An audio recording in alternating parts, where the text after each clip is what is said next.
All right. Good evening. Good evening. Good evening. And welcome again to another episode of the Speak Your Truth with Mark Ross podcast. I am your host, Mark Ross. And with me tonight, I have with me Jacquelynn Wolfheart. Jacquelynn, how are you doing this evening? Hi, I'm doing great, doing pretty good. It's a nice day for sure. Thank you so much. Thank you for stopping by to meet with me. And yeah, let's get right down to it. Before we get started, Jacqueline, just give us a rundown of who you are and what you do. Yeah, I'm a lot of things. The main the main one I suppose is I am a psychologist. I mostly work with children who've been sex trafficked, although I don't exclusively work with them. That's just my highest, the most that I take in. Um, I'm a mom. I have a guinea pig sanctuary. Guinea pig And sanctuary. yeah, guinea pig sanctuary.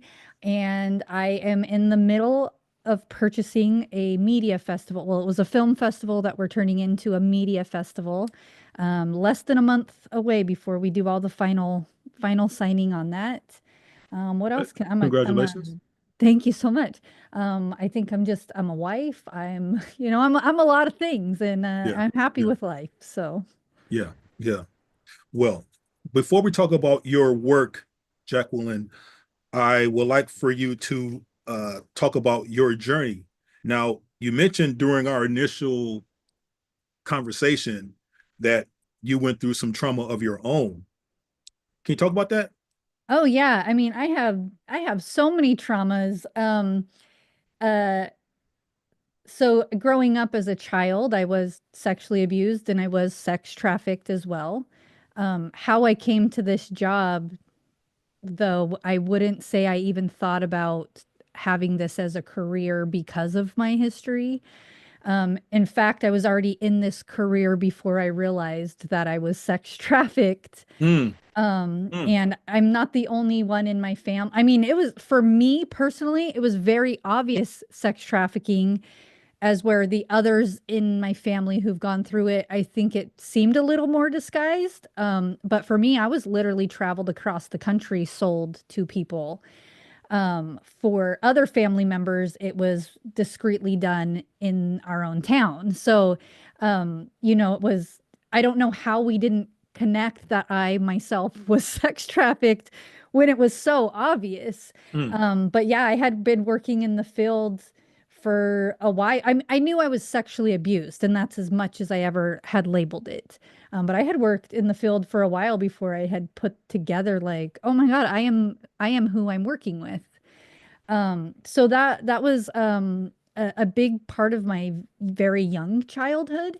I was 4 years old when I started being sex trafficked. Okay, 4 years old. Yep, and that lasted about 3 years, maybe two and a half. I'm not quite sure of the dates Yeah. on that situation, but I was young. I'm gonna say I was probably not quite seven when it stopped.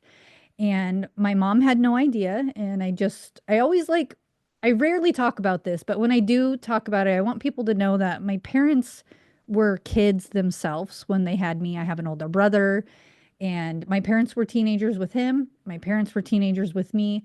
They did not know how the world works and they did not know the things to watch for. So they were not causing this. My parents are not my traffickers, although my who trafficked me was somebody my mom married.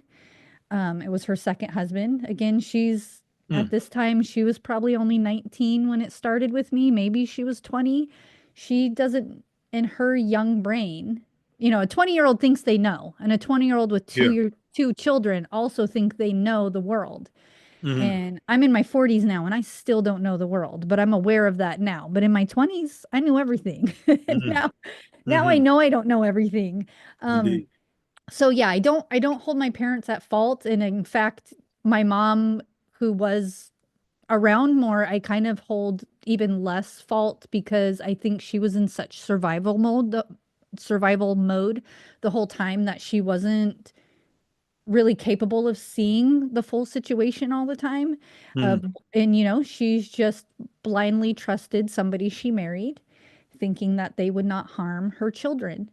And so I don't hold my mom at fault at that for all. at all. There are other things that I secretly have grudges about against her, but in general, I do remind myself my mom was a kid. My mom was a kid, and I would not be mad at another kid for doing the things that she did. So I can't be mad at her for doing the things that she did to survive. Um, yeah, so yeah, traveling, he pretended to be a truck driver. He convinced my mom that he was a truck driver, including buying or maybe renting a semi truck. I'm not sure how he came to own or have a semi truck, but he literally faked that he had a job as a truck driver doing long haul trucking. And he would take me to truck stops all across the United States, and grown men would have their way with me. And I was rewarded in what a 4-year-old would think was a very awesome way. He was very nice to me. I felt like he loved me more than my mom did because he didn't get mad at me ever. He treated me like a princess. He always had nice things. I felt like if my mom got mad, he was there to protect me from her, yelling, why are you doing that? You need to knock this up. He was there to stop her from making me feel so little.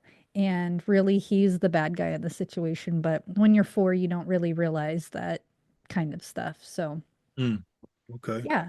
So that just started my lifelong journey of trauma. Um, So, oh, okay. So, as a psychologist specializing in trauma, I guess, I guess your past is what made you go into that line of work, I'm assuming, and getting I involved into the sex trafficking field. Yeah, a little bit. So again, I didn't really realize I was sex trafficked. Like it just was so not in the forefront of my brain as realizing because how sex trafficking is presented was not the happy life that I was living, if that makes sense. I was not trapped in a cage. I was not taken from my family, that kind of thing. And that's what most people kind of picture with sex trafficking. But yeah, my path actually was very what I thought it was going to be was very different. I wanted to be a superhero first, and that's still in my core. I'm trying to figure out how to be a superhero. Mm. Working on it. Haven't found the radioactive spider yet, but I will let everybody know when I figure it out. That and Peter Pan potion. I'm working on those, keeping my kids young forever. When I figure it out, I will share with everybody. But my the next thing in line for me was I actually wanted to be something that helped animals. A veterinarian was my main goal. I think if you ask anybody in my family what they thought I was going to be when I grow up, they would say a veterinarian. So most of them are probably shocked that I'm not a veterinarian. Mm. Um, but I don't know how that didn't like I never went to college for that. I actually went to college for medical school. I kind of thought maybe I'll be a pediatrician. I like working with kids. Gross stuff does not gross me out at all. Mm. But I am a very emotional person. So when I was going through medical school, originally, the only jobs I could get were in nursing homes, which is great, which is lovely. But those are people who are on their way out a lot of the times. And so if somebody passed, I couldn't emotionally handle that. So I thought maybe this isn't the field for me. I can't accept that I can't save every life, So I decided to put a lot of work into myself, which that changed my schooling into psychology. I figured go to school, fix myself, learn as much about my own brain as I possibly can, and then I could figure out what I want to be when I grow up. And I was already had kids at this point. So the figuring that out, and that led me to become a psychologist. And, my goal was I'm going to work with kids who were sexually abused. And that really opened the door to trafficking. And I just, Mm. like I said, I never thought of trafficking like my life, like a lot of what these kids I work with are going through. Some of them are that dark, dark story of, Mm. living in a Mm. crate and that kind of stuff. But a lot of them are just, from their own home, having strangers come and go, things like that. And you don't really think about a child who's being sexually trafficked as a happy first grader at your school. So yeah, it's a very different image than what I think a lot of people expect it to look like. And, Okay. you know, the more we talk about it, the more you can learn what to look for and maybe realizing somebody out there themselves like, holy cow, that was me. I wasn't Mm, just touched by my uncle, that all these other people count as me actually being trafficked or whatever, you know. So I'm mm. assuming there's other people out there like me who didn't know that they Yeah. were Yeah. trafficked.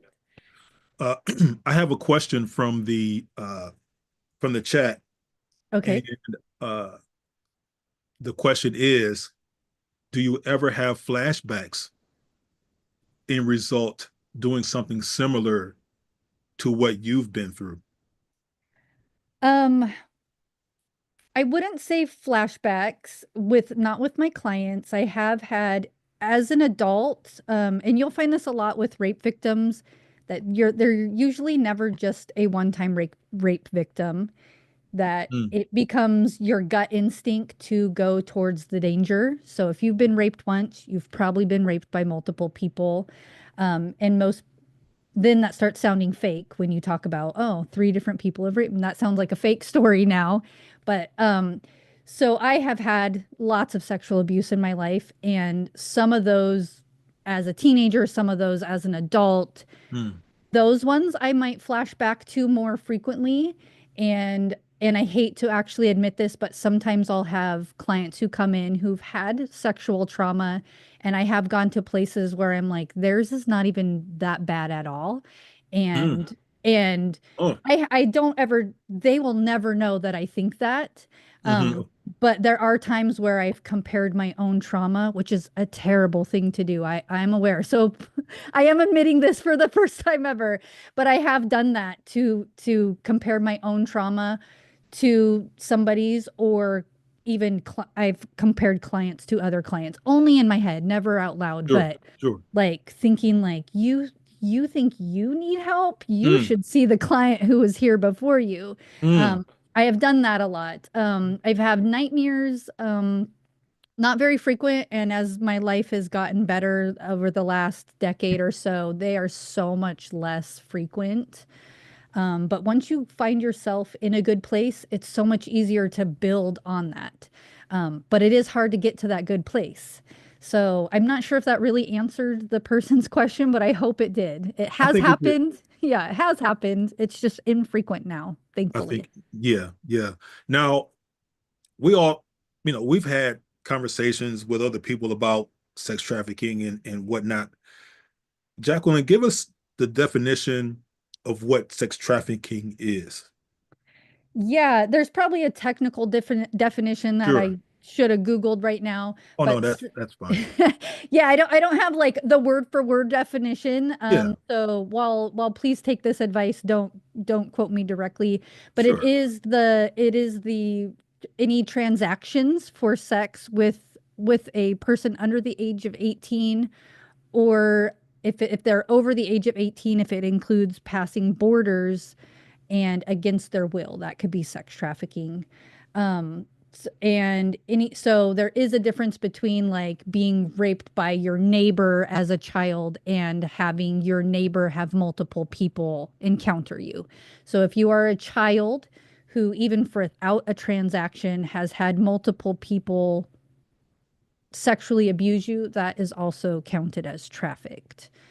So that would be some of the people in my family have experienced that type of trafficking, where they weren't like I was traveled across the country and more obvious trafficked as where they were just in our own home having visitors come, but because it was multiple people, it counts as trafficking. And just as scary, just as dangerous, just as terrible mentally for them. Okay. How prevalent is it in this country? Oh man, it's so scary. It's pretty heavy. Trafficking in general, which trafficking doesn't only mean sex trafficked. There are other types of human trafficking. Mm, But it's really scary. If you go into like let's say a Walmart, like a super Walmart super center, I guarantee at any given time there is at least one person in that building with you who is there and being trafficked. So we're looking at it like a 1 out of 200 to 1 out of 400 people are experiencing being trafficked. at that Not moment. necessarily, yes, at that moment. So not necessarily sex trafficked, but trafficked of some sort. Labor Con- traffic is huge too. Controlled. Yes. Okay. So and then sex traffic, it's it's a little bit not quite as that dramatic, but it is still a huge number. It's like maybe, oh, I wish I had actual numbers so people aren't quoting me, but we'll say it's close to like 1 in 1,000 people.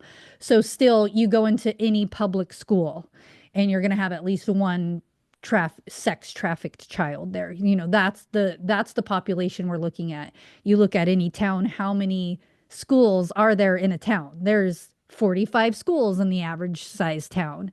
So that's at least 45 kids who are being sex trafficked literally right now as we speak. So yeah, it's sad and it's gross.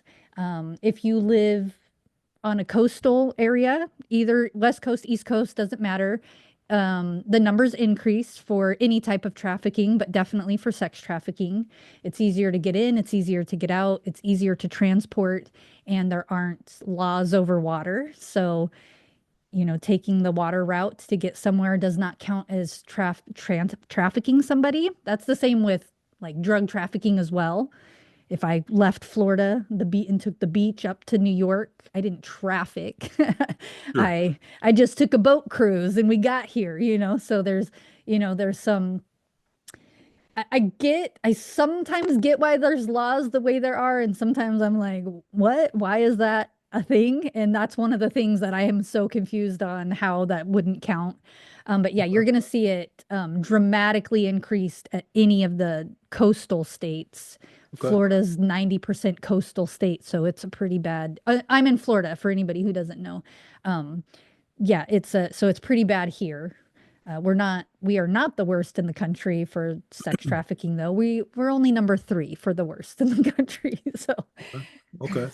Okay. I have some questions here that I will ask. Well, they ask you, and I'll present you the questions in a few minutes. But I just want to go over a few questions of my own. okay. Uh, since you've been doing this, have you ever been threatened? Um, Sexually, since I've been a therapist, I've been brutally raped twice. One time I was, and this was by a celebrity I will not name, but if you Google it, you'll find it. Oh, I'm getting hot. My ears are turning hot talking about this Oh, right now. Goosebumps. That one, I literally physically died from that assault and had to be brought back.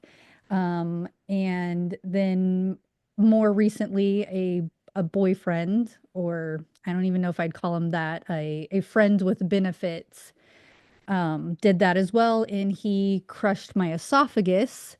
So I had to have surgery, and I lost a lot of weight. So I guess there was some good that came out of that. But I say that jokingly. I had to have a stent put in my throat to keep my esophagus from recollapsing, and that was while the first one with the celebrity was I was still in school, so I was practicing counseling, but I was in my master's degree at that point. Um, the other one in 2016, I had already been working in the field. I had already, been practicing. I had already finished my doctorate's degree at that point, hmm. and still encountered that. Just because I have education in this doesn't mean I can control somebody's behavior. Both of them, in both cases, there was no excuse. There was no alcohol, and I don't drink. I just don't drink. So it wasn't like, oh, she was drunk and out of control, or he was drunk and out of control. It wasn't any of those things. Um, the celebrity was just my friend, and I don't know what broke in his brain that day, but it happened. The other person was my friend with benefits, and we remained friends. Well, we became friends again for a bit after that, but the abuse continued.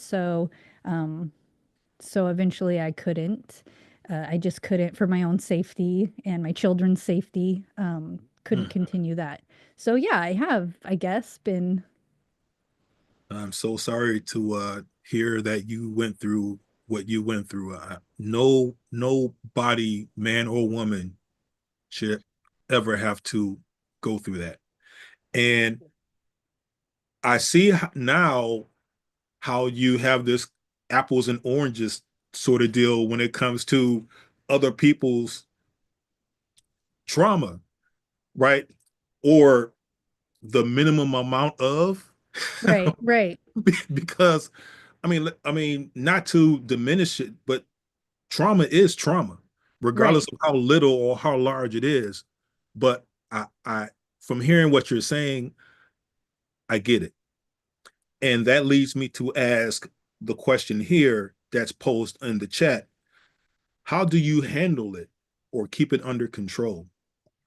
Yeah, that one's hard. I think the one in 2011, that one was actually surprisingly slightly easier for me to handle for whatever reason. That's actually when I have the flashbacks most to, though, because he busted my face completely, broken bones. I was covered in bruises, and I don't necessarily, people were recording it because it did happen in public, and there is, or at least at one point there was videos of that, and nobody stopping. I was Hmm. unconscious. He conked me out, so I was out. Right. Okay. The only person who attempted to help was like this 80-pound woman who he just also instantly conked her out. Hmm. But so that's the one I flash back to the most. And when people pull their phones out, sometimes I get a uneasy feeling. And that's the society we live in, is everybody wants to record everything all the time. So that is something I have to learn, had to learn to control.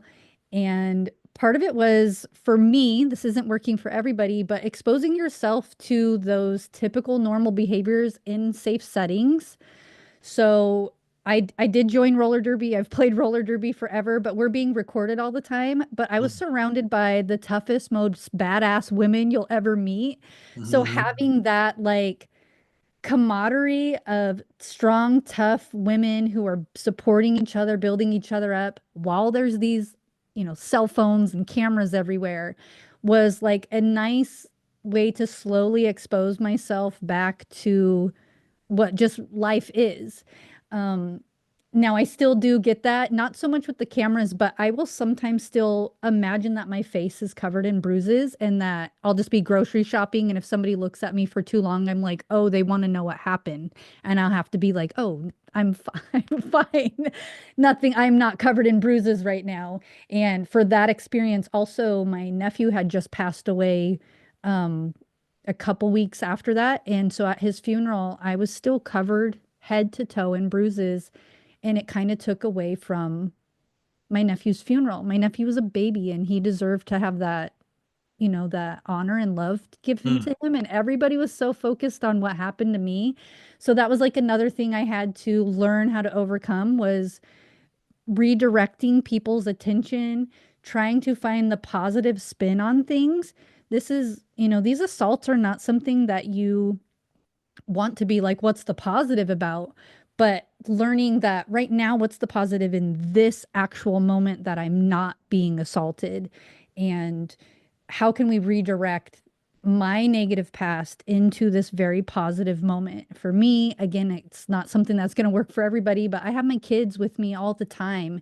And it's so easy to make a scary, frightening, flashbacky moment feel happy when I have this cute little beautiful angel face looking at me and everything's going to be okay because even if something goes bad, I got my baby there and my mama bear mode will come out and take care of things. So that yeah, there's different things that work for everybody, but that's just some of the stuff that I've had to do was gentle exposure into basic everyday life. Hmm. And I find that's like kind of a good way for a lot of people, but nobody wants to kind of take those first steps of being exposed to something that makes them feel uncomfortable. Understood. Understood. Here's a question that uh, I want to ask. And I think that this question is one that I don't think many people think about. What percentage of victims are male? Yeah, it's well, that it's a hard number to come up with because men are so much less likely to admit it or report it. We're already guesstimating it's a pretty high percentage. If it's 1 out of 6 women and girls, it's Mm, close to about 1 out of 11 men and boys. mm, So it's still a very high number either way. But yeah, men are, it's a little bit different and heartbreaking in a completely different way that men, especially boys, teenage boys, young boys, it's almost celebrated if they've been sexually assaulted when it's by a woman. Like, good on you, yeah. like so proud of you. And no, it's gross. No, If it's there's, not. yeah, Yeah, it's gross and it's sad that that happened to you and it's going to yeah, change the way your brain works. yeah. Right. And then for if it's a man who did it to another man, how gross you are for having that happen. Um, so men are not going to come forward and talk about it. It's going to fester a lot more inside of them than girls.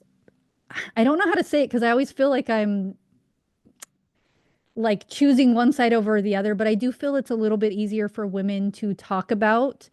Now, it doesn't necessarily mean something's going to good happen out of talking about it. Like it isn't going to lead to an arrest or anything. But there is a lot more help for women, mental health help for women, men and boys. There's just not as much, and they're just not coming out as much. I don't, and I wish I knew the answer on how to fix that, but it is a lot. I will tell you it's a high percentage. Now, that's that's bananas Yeah, to me. That to hear you say that is just bananas because I don't want to sound prehistoric, but when you think about sex trafficking, you think men abducting women, subjecting them to all kinds of horrific sexual acts, you know, going places and being, just showed off, just horrific stuff. hmm, But when you talk about the flip side of that in regards of men and young boys, again, I'm not trying to compare apples and oranges, but I do have to dwell on this for a second because you don't think about that. right. You don't think about this kid was sex trafficked. This kid was forced to endure some outlandish, crazy stuff. He, not she, he, Right. you know, and I apologize to those who, think that I'm trying to make this one-sided, but I'm not. But as a man, I just find that very wow. Yeah, Um, I know exactly what you're think like there is no words to describe no, this. But no. yeah, it is really crazy. It doesn't make it okay that it's happening to anybody, but we do need to kind of make the world a better place that men and boys can talk about it and not Mm, feel shamed, not feel like it's gonna mess up their life because there are kids who come forward with it and it's, shame on their father. Don't You can't let anybody know this happened to you. This is going to mess up your whole career, your whole life.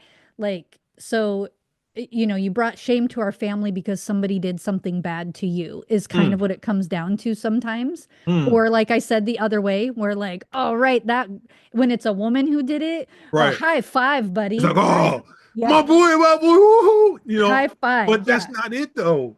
Because the kid is going to be confused anyway, and it's going to be traumatizing to the kid. Yeah. I have, I My my Uh, youngest son's father, he was 11 when I'm air quoting, lost his virginity to an adult woman. And in his head still, he thinks that's a great thing. And I think he's not in my life. He's not my boyfriend. He's not my husband or anything. mhm. But he was a beautiful soul when we were together. I imagine he's still out there having a beautiful heart. But I think of all the things that have gone wrong in his life, which led back to a lot of messed up relationships, a lot of abandoning his children, not just the one we have together, but other children as well. And how much that can go back to his own childhood sexual trauma that in his brain to this day, somebody told him, good job, buddy. And that's how he's always taken it, not realizing. And I've tried to talk to, and he would try to tell me, because he's from the Northeast. Oh, we do things different in the Northeast. I'm like, no, What do you no, do that's different? yeah, Trauma what's is so great trauma. about, yeah, oh, so children aren't children in the Northeast? Like, Right. I don't think so, Uh, pal. Like, all my other children's fathers also from the Northeast. And let me tell you, not only from the Northeast, but the same town as you. And he's not telling me that same story. So, like it's something he's just so proud of that it happened to him. And I just think if you were protected better as a child, and he is also a black man on top of that. So I think it's even more that what a man you are already at 11. What a cool, having to hold things down a lot more and mm, having to be so proud of all the trauma that you've endured. I can't, I'm not a black man. You are a beautiful black man, so you can probably speak to that better. But I constantly was wondering how much of it, because of your own race and gender, telling you this is what you're supposed to be proud of instead of you taking a step back and looking and thinking like, oh my gosh, if I would have realized I needed help and gotten the help, maybe all these other bad things wouldn't have happened. And by that, I mean like lack of education that he was getting, lack of self-safety he was getting, the emotional instability, the ability to not connect with his children. He is a very loving human, and I don't doubt that he loves every single one of his children, but I do think he doesn't have the ability to provide for them and care for them the way his heart wants him to. And I okay. think that's directly related to abuse that he went through as a child. That's Right. my own. I'm trying not to be his therapist. I'm just, but I just think in a whole of what he's gone through, how much better his life could have been if he wasn't told, high five, buddy, way to Yeah. get him, way to Now, get him. now there's a comment here that I want to bring to your attention because she brought up this movie. It's called Antoine Fisher. Hmm. Have you ever heard of it? I've heard of it. I haven't seen it, so I You need can't to speak on it. you need to watch it because it has those connotations in the movie when Antoine Fisher was a kid, and it's based on a true story. And I read the book. I read the book and I I do watched the remember movie. that. So you might want to take a page out of that because that, I guess, talks about how, from the boy's perspective, that when they're molested or assaulted by women, Hmm. you know, it wasn't the high five. Oh, my dog. Yeah, man, that's what's up. It wasn't that. Oh, he wasn't that. Mm, It wasn't that. Just for context. okay. So watch the movie. All right. Okay. Uh, if anybody in the chat please have any questions to ask of Jacquelynn, please do so. We're talking about her profession as a psychologist, and her realm of work is trauma and as it relates to sex trafficking. So if you have any questions you want to ask of Miss Jacquelynn, please do so. There was a question here that I want to ask of you via the chat. The question was, uh, are you looking to date in the future? I am actually married. I got Okay. married 5-ish years ago. Oh, congratulations. Thank you. Yeah, it was weird and wild. I've actually I kind of don't believe in marriage. Uh What the? so so it's kind of weird that I'm married. To me, it's literally all I've been proposed to a lot of times, but in my brain, it has always been legalized ownership of another person, and I think that's so gross and so wrong and everything I stand against.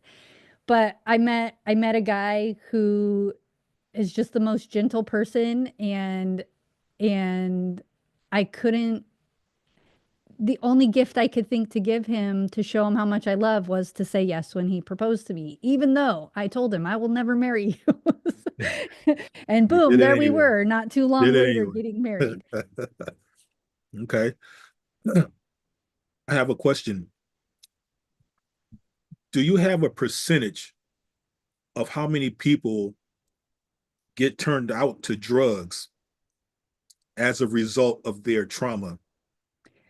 And Um, yeah, basically, yes. Is there a percentage that you know of that, I guess, because of their trafficking experience, they get hooked on drugs, alcohol as a ways of coping? Yeah, so I'm sure this is out there somewhere. I don't know the actual numbers off the top of my head, but I will say that men are more likely to turn towards substance abuse if they've been sexually abused in some way, especially if they sexually abused as a child or a teenager. Um, Women are less likely, although it does happen. But if you flip it to the other side of things, who is using drugs and go from that and say, what percentage of drug users have been sexually assaulted in some way? The majority of them. It's going to be like 90% of people, 85 to 90% of people who are addicted to substances Mm, do have sexual abuse history. mm, So yeah, but men are much more likely, again, because that goes to them not being able to talk about it, express mm, themselves. mm, So the only thing they can kind of turn to numb it tends to be drugs of some sort, alcohol a lot of time, but drugs are kind of winning over alcohol lately. mm. Um, Sadly, but it's a fact. Wow. Uh, how do you rehabilitate victims? So there's a lot of different methods that we try. And with kids, it is so much easier. I hate to admit that, but they're so much more willing. Willing's not even the right answer. Their little brains are designed to survive. So when you start giving them the tools, asking them to do the things, their brains are grasping at it. I want this, I need it. Adults are a little harder, set in their ways, and each person's going to be different, kid or adult, on what's going to work with them. So we're going to try a lot of different things. Me, I try to constantly educate myself on new methods in case this one isn't working and the last 45 that you tried are not working. What new thing can we try? I think some of the most common are, you might have heard of it, CBT. Um, DBT is another one. So these are just like cognitive based therapy, behavioral therapy. CBT stands for cognitive Cognitive based behavioral therapy. Okay. behavioral therapy. So that is finding what helps you change your behavior. Once you start changing your behavior, your brain patterns change as well, which kind of leads to, happier thoughts. Um, so, a really cool study that kind of ties into this that I found fascinating was, if you think about something, your brain starts rewiring that way. And a study that they did was taking various people, you go physically practice basketball, you do nothing with basketball at all, don't think about it, don't play it, and you think about basketball all the time. The people who just thought about basketball were equally as good to people who actually went out and physically practiced basketball. Not necessarily their physical endurance, but their capability of making as many hoops, scoring as many points. Those things were done. So, but versus the people who were told not to think about it, not to participate in it, they were not as well off as the other two. So there was other things they did in this study to kind of validate that if you're thinking positive thoughts, pretty soon positive things are going to happen to you. If you're thinking Mm, negative thoughts, mm, negative things are going to start happening to you. mm, It's a hard thing to do though. When you're thinking negative thoughts, your brain is wired to think that way.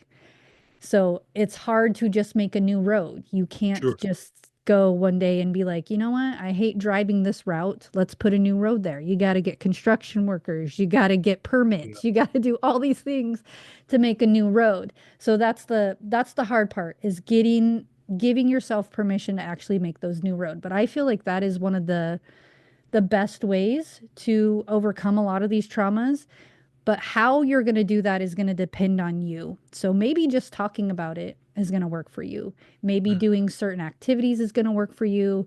Maybe various worksheets, maybe various, hypnotherapy. For me, what I like to do with the kids is a lot of action therapy. We don't sit in an office and do nothing. Let's go out and do something. Let's go out and live world. Let's go out and do a normal life and do what a normal. Let's go bowling. Let's go bowling. How is bowling today fixing your trauma? Well, it's kind of rerouting all those trauma pathways with some positive new memories. Of course, we're going to talk about things, work out things. We're not just going to avoid it, but we are building new positive pathways constantly. So there's, oh my gosh, there's like 9 million different types of therapy. I'd also, I'm talking so much. I apologize. I also want to throw in though that I am a psychologist. I do a lot of mental health therapy one-on-one and that in groups and that kind of thing. But sometimes you don't need a therapist. Like that is not necessarily the only way that's going to help you. Maybe going on nature walks with your dog is the therapy that you need. Maybe painting is the therapy that you need. Maybe binge watching movies with your friends is the therapy that you need. So there's therapy doesn't have to be just these methods that I've been taught to help deprogram and reprogram your brain. Therapy can be whatever's helping you overcome. And I want people to realize that like if you're doing your best to do your best, that's the therapy for you. That if that's working, Mm, then that is the right therapy for you. mm, So, but okay. but not sometimes it's hard to see that maybe what you're doing isn't working. Like if you think hiding in your room and reading a book all day is working for you, but everybody else is like, you're failing at work, you're not doing your chores, you might not see that you're not actually succeeding because you feel good reading your book. So you kind of have to take other people's perception as well into consideration. But therapy doesn't have to be talk therapy with a therapist in order to get better. You can find other ways as well. Okay. I have two more questions, but this one I want to ask right quick. How can you spot someone that is a predator? How can you spot that? Oh, What what just what do you look for? if I'm gonna date you, you're probably a predator. No, just kidding. Just kidding. I, I had We the need to have another discussion about that. I just feel like I went through a Wait a real minute. long phase there for a while that every guy I dated was the bad guy, and then it Oh, took me a while to get out of that. But part um two. yeah, it was unreal. Yeah, spotting predators is this is so funny. So my stepson one day when me and my husband went to pick him up from the airport. And he was 10 or 11 at the time, flying on an airplane by himself.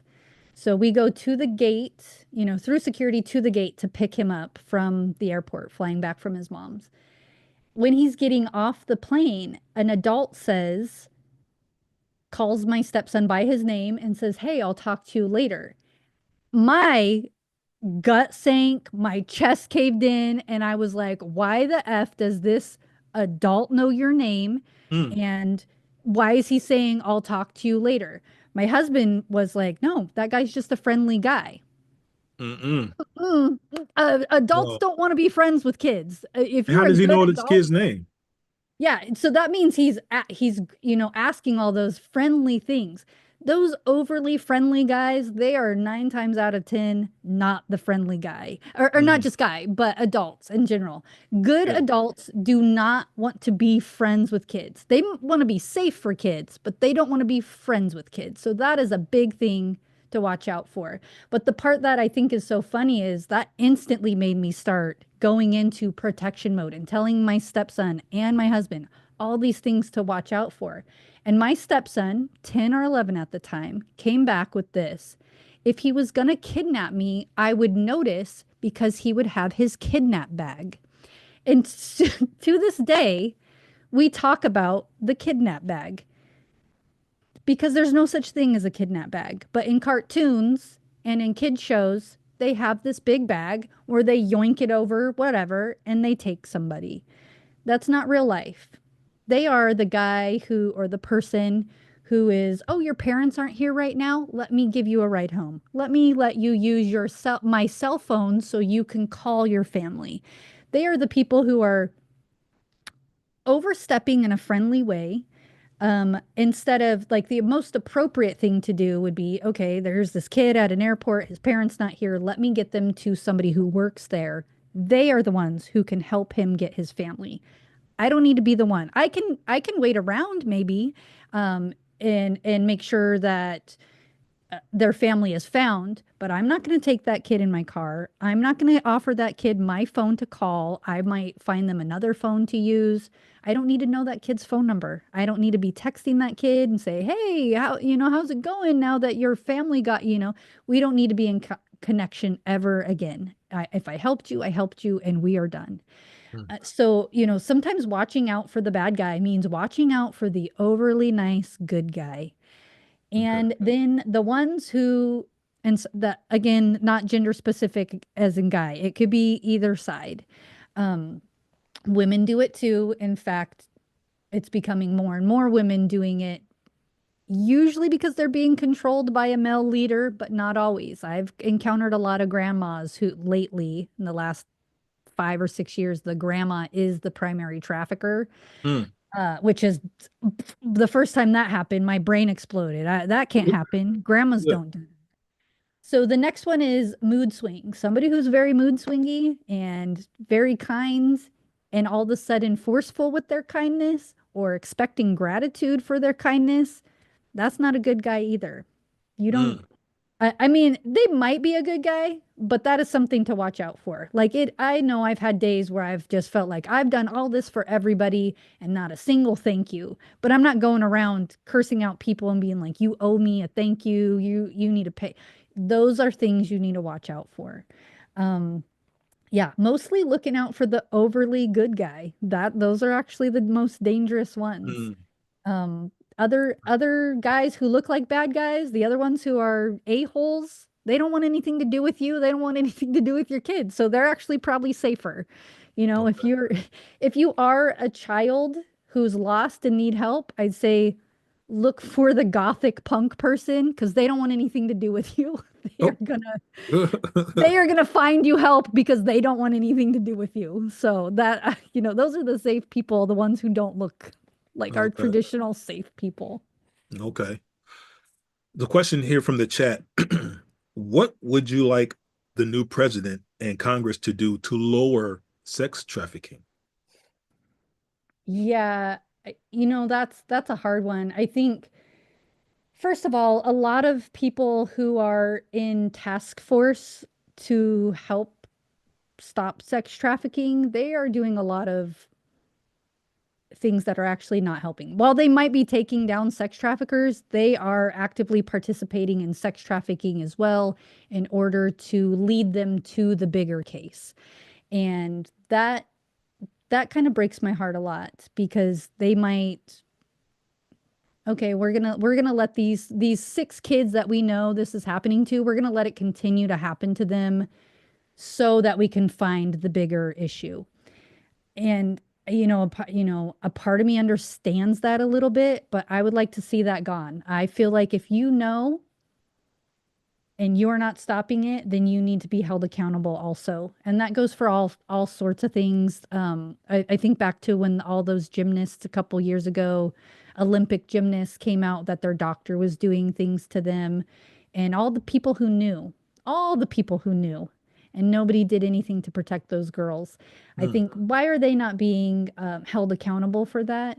I think that some laws put into place that if there's a report on it, it's taken more seriously. Investigations are done more deeply.